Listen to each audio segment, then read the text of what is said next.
Okay, Barend, employer branding we're going to talk about today. A topic where everybody in a small or big recruiting organization is talking about probably every day. Tens of millions of billions, maybe even dollars are invested in this topic to build brands, to be a good employer.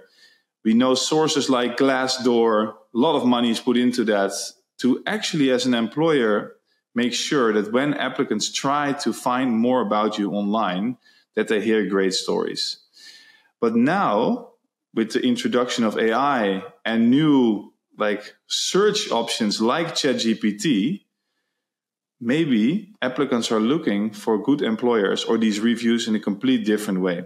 So today I want to ask you, do you think that AI, and in this case ChatGPT, will change the way applicants are looking for this information on the internet? Of course. I think what you say is right. Companies spend billions on controlling the narrative of how they are as an employer.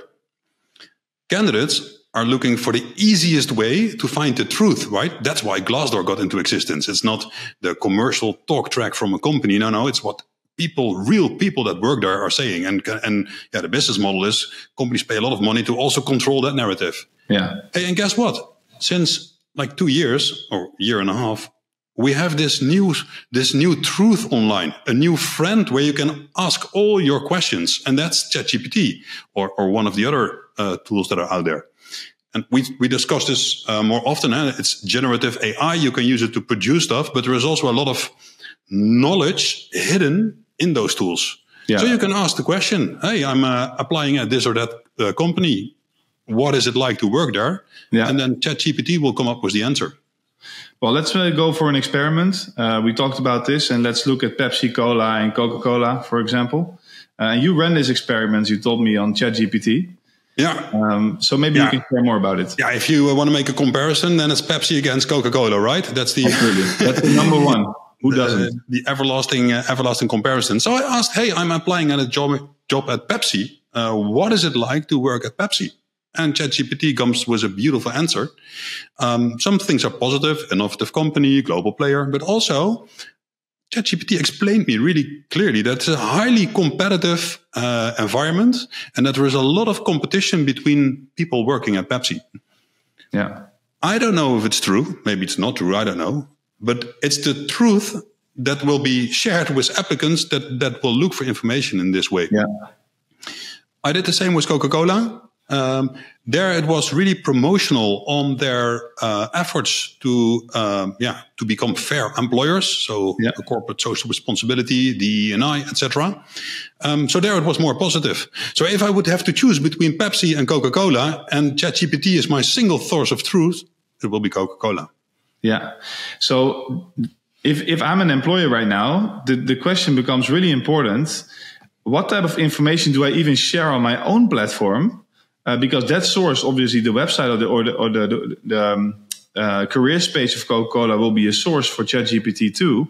How do you control the narrative of ChatGPT, correct?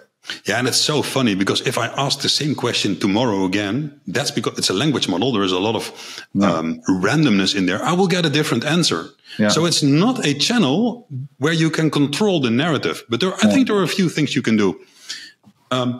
More and more, these tools do online searches, mostly ChatGPT through Bing, to find more recent information. Yeah. So by adding more contextual information to your website, it will definitely be a source for ChatGPT because it will go to the top. It also takes things like channels like Glassdoor into account. So that's also good to know. The other thing you can do is be aware that this information is shared. So play around with ChatGPT yourself.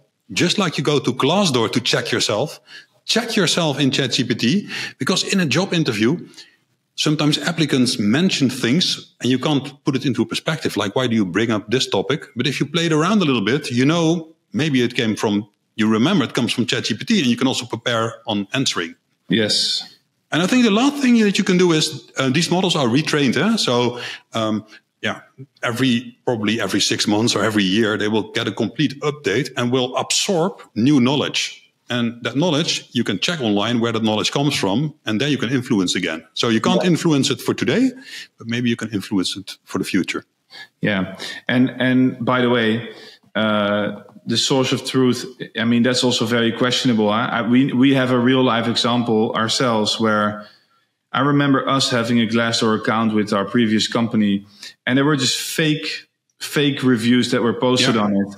And then you have to pay Glassdoor, get a higher subscription or something to be able to remove those things. I mean, that is super shady to me. And there is a new, so in those days it was either true or not true, and there was human oversight. I mean, you had to swipe your credit card, but you could change it. With ChatGPT, you also have a thing called hallucination, right? It can also take information in account of a different company with the same name. Yeah.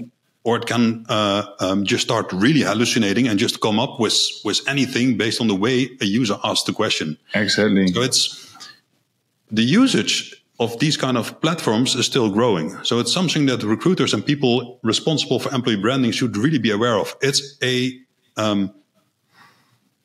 channel or a source of information that will be in the future more relevant than Glassdoor or simple Google searches. Absolutely. So you have to be aware and prepared. Yeah. So I'm an employer branding manager today. If you were that for Pepsi Cola, what would you do? I think it's good that if you look at a lot of employer websites, the information on there is pretty limited, right? We adjusted those websites to the needs of human beings and preferably even young people, right? So what do we have? Beautiful images, videos, short amount of text, and also not too much information, right? Because then it's overwhelming. Then you have to talk to the recruiter. It's a conversion funnel. People get on the website. Conversion is filling in the application form. Don't do anything else, because it could hurt that funnel.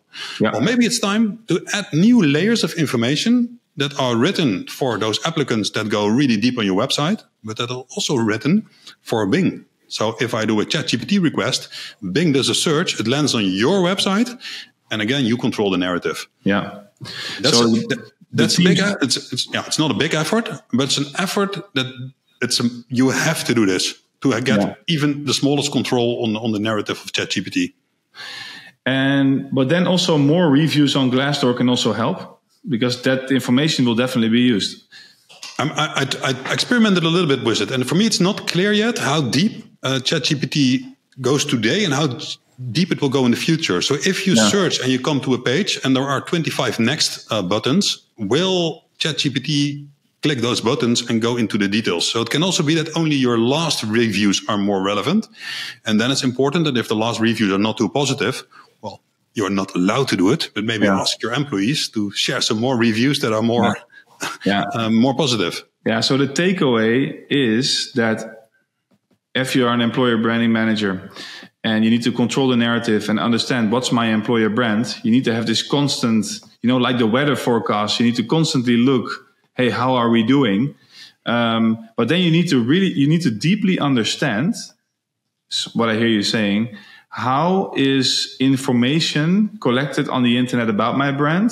And how is this impacting basically the short narrative that AI is spitting out when a call request comes? And the fun part, it's not rocket science. So it's easy to spend a few hours and you will understand the methodology, not the technology, but the methodology. And play around yourself, behave like an applicant online. And it's interesting. You will learn a lot. Yeah.